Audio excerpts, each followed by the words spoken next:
संयोजक हैं, क्या हो रहा है यहाँ पे? कुछ नहीं, कुछ लोग जो है इस आंदोलन को खराब करने के लिए आए हुए हैं। शांति व्यवस्था में आंदोलन चल रहा है, जिसको खराब करने के लिए आए हुए हैं।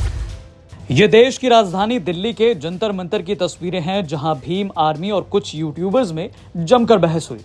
एक ओर चंद्रशेखर आजाद मंच से लोगों को संबोधित कर रहे थे, तो दूसरी ओर उन्हीं की बुलाई भीड़ गुस्से में उन यूट्यूबर्स को लात, घूसे और कुर्सी फेंक कर मार रहे थे।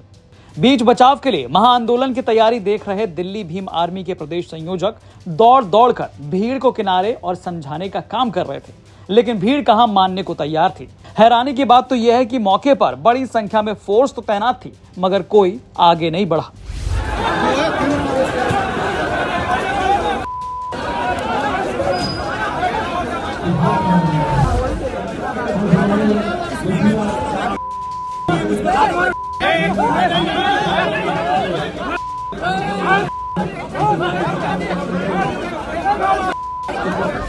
दरअसल 11 फरवरी को भीम आर्मी चीफ और आजाद समाज पार्टी के सांसद चंद्रशेखर आजाद ने यूजीसी के नए इक्विटी रेगुलेशंस के समर्थन में महाआंदोलन किया।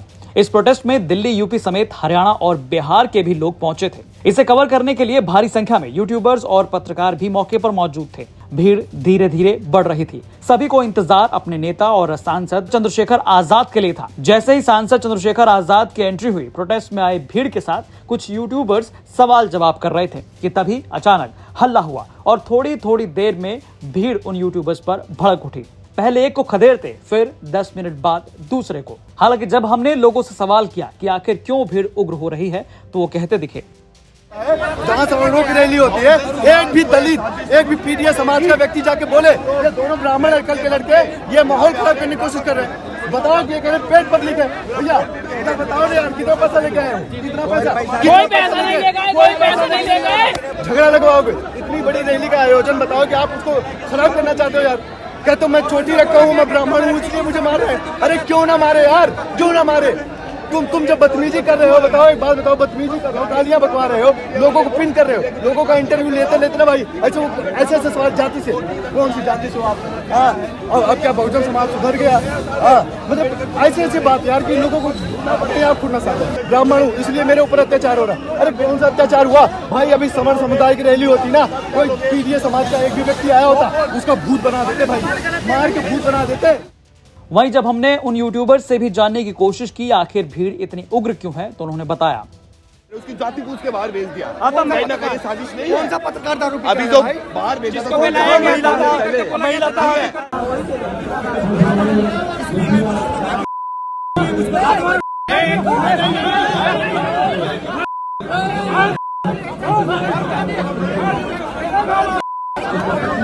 एक ओर चंद्रशेखर आजाद मंच से यूजीसी पर दहाड़ रहे थे, तो वहीं दूसरी ओर उनके लिए आए भीड़ का गुस्सा चरम पर था। माहौल बेहद गर्मा गर्मी का बना हुआ था। हालांकि भीम आर्मी के कार्यकर्ता भी बीच बचाव करते दिखे। मौके पर दिल्ली भीम आर्मी के प्रदेश संयोजक हिमांशु वाल्मीकि ने हमसे बात की।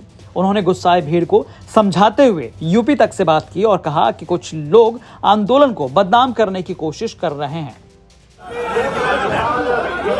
अरे हिमांशु भैया, क्या हो रहा है? बता रहे हैं आप संयोजक हैं, क्या हो रहा है यहाँ पे? कुछ नहीं, कुछ लोग जो है इस आंदोलन को खराब करने के लिए आए हुए हैं। शांति व्यवस्था में आंदोलन चल रहा है, जिसको खराब करने के लिए आए हुए हैं। अब जान लीजिए कि ये भीड़ यूजीसी के नए रेगुलेशन के समर्थन में प्रोटेस्ट करने आई थी। यूजीसी का यह नया रेगुलेशन 13 जनवरी 2026 को यूजीसी द्वारा नोटिफाई किया गया था। इनका मुख्य उद्देश्य उच्च शिक्षा संस्थानों में जाति आधारित भेदभाव को रोकना था, खासकर एससी, एसटी और ओबीसी छात्रों के खिलाफ। ये साल 2012 के पुराने नियमों की जगह लेते और ज्यादा सख्त प्रावधान लाते, जैसे इक्वल अपॉर्चुनिटी सेंटर्स और इक्विटी कमेटी की अनिवार्य स्थापना। लेकिन इन नियमों पर भारी विरोध हुआ, मुख्य रूप से सामान्य वर्ग के छात्रों और कुछ संगठनों से। यहाँ दावा किया गया कि ये केवल एससी, एसटी, ओबीसी के खिलाफ भेदभाव को परिभाषित करते हैं, जनरल कैटेगरी को सुरक्षा नहीं देते और फॉल्स कंप्लेंट्स पर कोई सजा नहीं है। हालांकि सुप्रीम कोर्ट ने 29 जनवरी 2026 को इन नियमों पर स्टे लगा दिया। कोर्ट ने इस बीच साल 2012 के पुराने नियमों को जारी रखने का आदेश दिया। अब सुप्रीम कोर्ट में इसकी अगली सुनवाई 19 मार्च 2026 को है। बहरहाल इस बीच चंद्रशेखर आजाद ने देश की राजधानी दिल्ली में महाआंदोलन कर अपना पक्ष साफ रख दिया। यूपी तक के लिए गौरव कुमार पांडे की रिपोर्ट।